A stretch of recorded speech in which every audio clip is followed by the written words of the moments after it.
नमस्कार मित्रांनो, दोन्ही ग्लासमध्ये आपण तिळाचं तेल घेतलेलं आहे. त्यापैकी एका ग्लासमध्ये आपण आपलं जे नेहमी वापरणारं पाणी ते ओतले आहे. ते पाणी आपलं बोरचं असू शकतं, फिल्टरचं असू शकतं किंवा बिसलरीचं पाणी असू शकतं.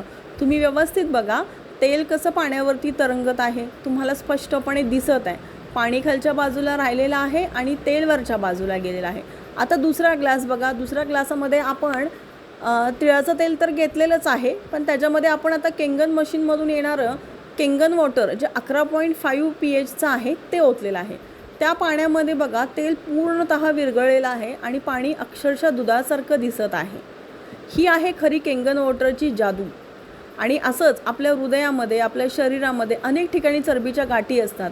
ज्यावेळेस आपण केंगन मशीनचं पाणी प्यायला सुरुवात करतो, जे 11.5 pHचं आहे, ते पूर्ण आपल्या शरीरामधील चरबीच्या गाठी वितळवण्यास फार चांगल्या प्रमाणे मदत करते व नक्कीच आपल्याला केंगन मशीनच्या पाण्याचा मदत होणार आहे आपल्या सुदृढ व निरोगी आयुष्यासाठी.